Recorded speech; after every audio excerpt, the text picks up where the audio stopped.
Business confidence in Nigeria declined slightly in May 2025 due to persistent power shortages, worsening insecurity, and structural issues, according to the NESG Stanbic IBTC Business Confidence Monitor. The report shows a drop in the current business index to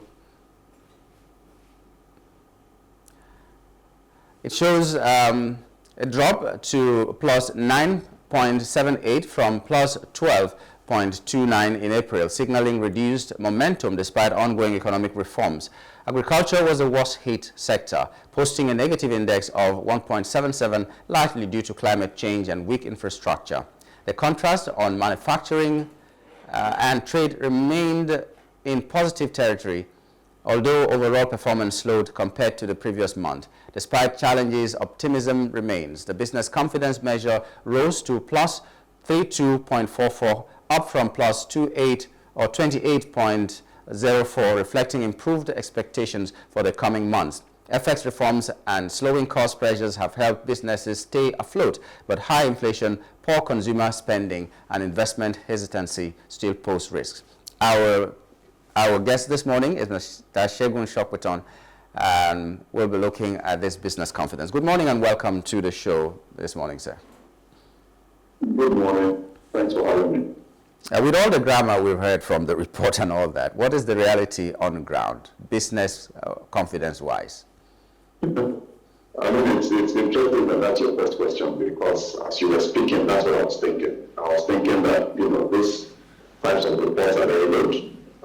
In fact, they're necessary. And I wish that, the official data gathering body of the government, the National Bureau of Statistics, will do stuff like this more often and more consistently, so that we can determine trends and patterns over time, over long periods of time, rather than, these random things that just pop up every now and then in the news. Because what that would then do is that you can then benchmark that and use it to measure improvements, and as we say in management, what you cannot measure, you can't improve it. What you don't measure, you can't improve. So the numbers sound good, but looking around you and looking at the reality on the ground, looking at some of the numbers that that are more reliable, macroeconomic indicators and all of that, you see that it's a mixed picture. Business confidence is kind of maybe declined slightly, but I think that the general perception in the business community, organized private sector especially, would be cautious optimism, because we are beginning to see stability. So there are no surprises that that particular report is reporting what it's saying. But unfortunately, the economy does not start and end in the organized private sector. It does not start and end with business operators in the country.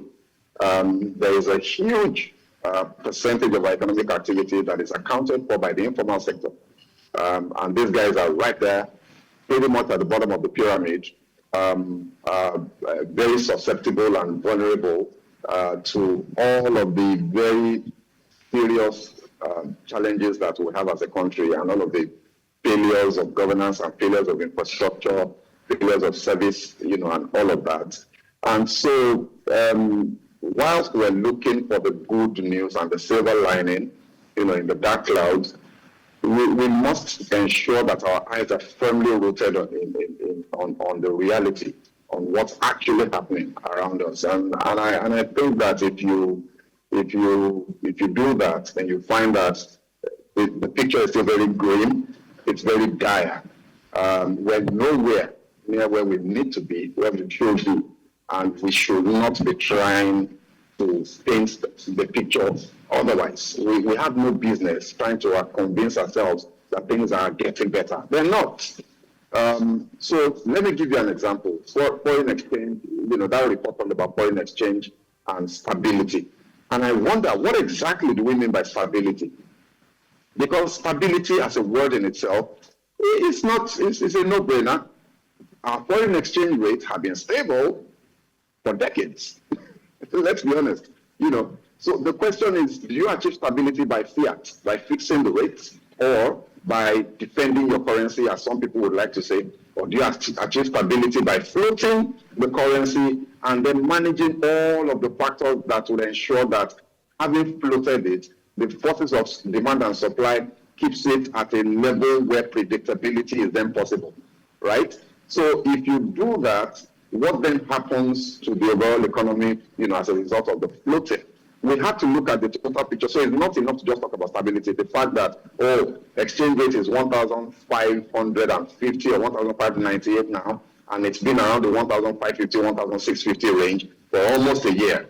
And you can therefore say, 100 naira movement is stable over a 1 year period. People can plan. But it's not enough, because then you have to look at the absolute figure itself. What does that do to everything else? Because our economy, as we all know, is indexed on the exchange rate. So it looks good, it sounds good to say some of these things, but I think that our reality is far more grim, is grimmer than we seem willing to admit, and that worries me. Yeah, because when you were talking, you said something about the fact that we needed these reports as often as possible and as consistently as possible. But do you think the indices that they're using to compile these reports is accurate enough? Because if the economy is stable, for instance, that is according to what demography are we talking about? Who are we looking at when we are talking about the stability of our economy or the improvement of our economy? Is it the elitist class? Is it the manufacturers? Is it the retailers, the small businesses, or the big ones? I don't know. So when we talk stability, when we talk improvement, who are they using as the index to measure what a stable economy is, an improved economy is right now in Nigeria? Do you think they should shift their indices to something else, or they should continue with that and be giving us these reports like this that don't seem to have any bearing on what is really happening in the community? And again, brilliant point that you make, and that also occurred to me as I was looking at all of these things when I was preparing for this conversation. This report is the outcome of the survey. In fact, most reports, most statistical data reports that we reference, even the ones that come from the Nigeria Bureau of Statistics, even your inflation, your CPI, inflation number, they're surveys largely. What you do is that you have field operatives, and you send them out and you gather feedback. So really, this is the perception thing, this particular one. Therefore, one has to take the outcomes with a pinch of salt. You have to be circumspect about it, especially because, like you say, the demographic that has been surveyed in this case are mainly large business operators. Their reality is very different from what's on ground. So if you want to talk, but then again, it's business confidence. So the question now is what business? And that's why I referenced the informal sector. So this type of survey would have done far better if the sample size is expanded. The report unfortunately did not say clearly, or I didn't see, what the sample size is, how far and wide the net was cast with the survey forms and with the other types of interaction that happened by the people that conducted the report.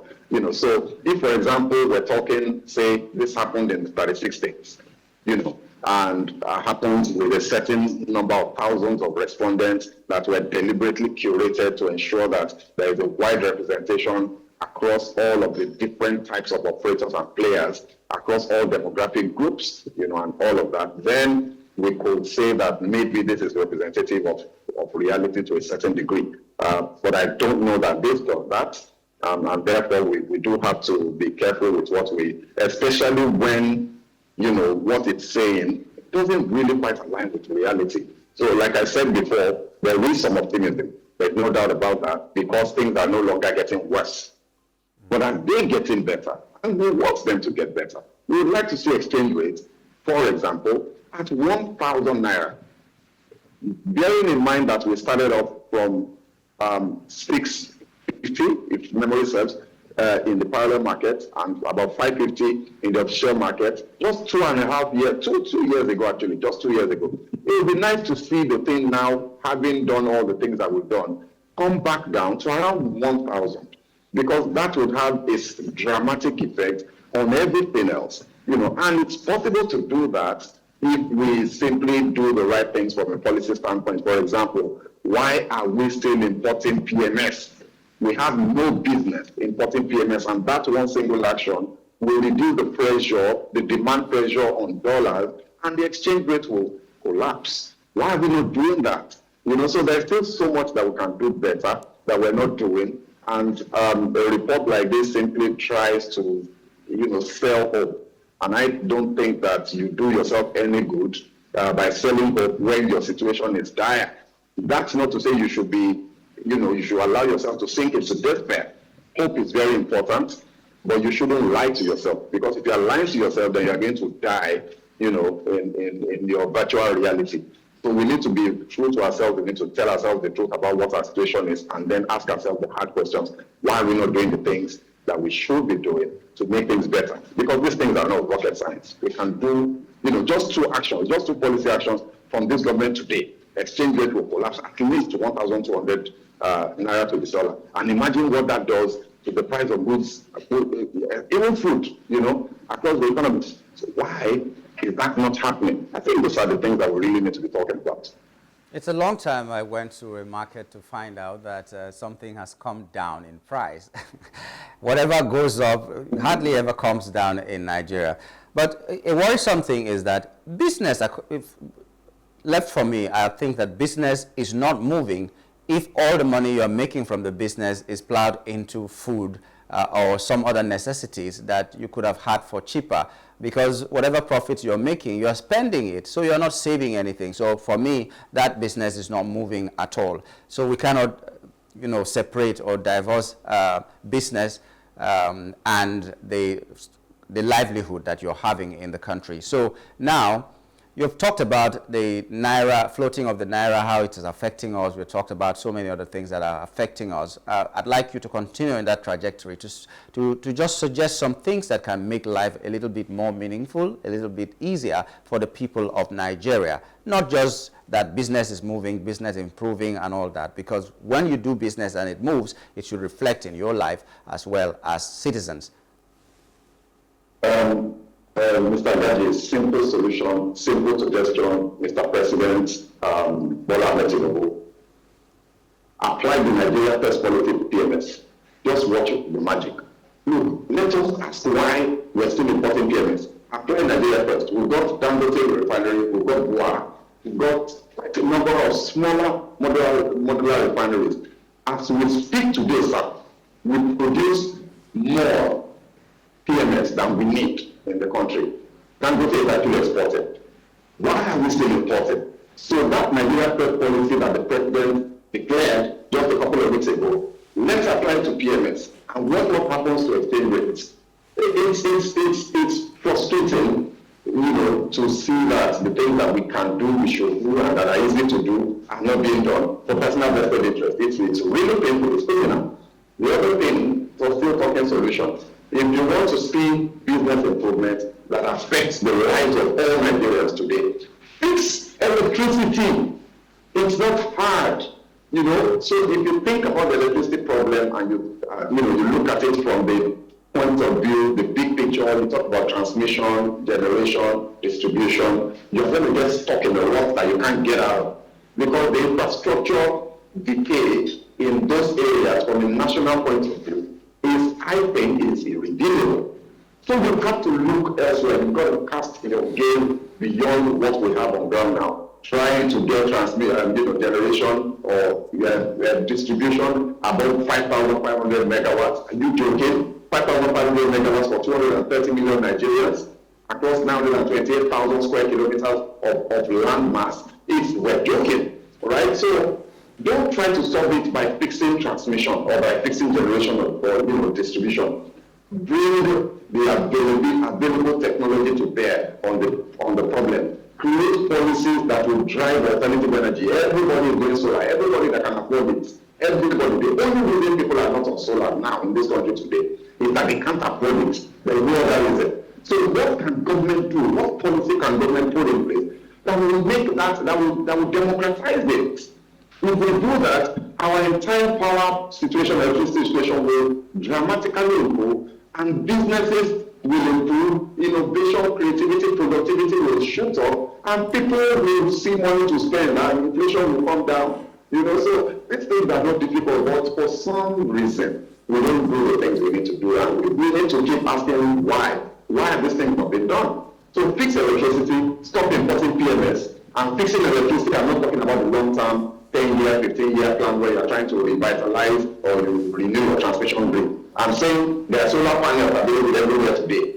How can you make it affordable? How can you provide finance for people that are working? Let's even leave the ones that are not working. The people that are working alone, give them finance in a structured manner. Let's not be lazy about this thing. So we can solve this problem, my brother. We just simply seem to lack the will, determination to do the things that we need to do. If you fix electricity and fix PMS importation today, I'm pretty certain exchanges will drop by itself based on natural cost of demand and supply. Will drop below 1,000 naira to the dollar. We produce more things. We will need to import less, so that will reduce the pressure again. The value will increase for that, and so on and so forth. It's like a self-enforcing. All right, Mr. Shokweton. But we're refusing to do the things that we need to do. Yeah. This is not meant to trigger you to talk for a very long time. Let's say if you can talk for 30 minutes, well, that's fine. One of the reasons they said the business confidence dipped in May was power. You've addressed that. The other one was security. And one of the many reasons that the present administration is being endorsed for 2027, according to the politicians who are going all about, instead of talking about achievements, endorsing the president for 2027, is that security has improved so much.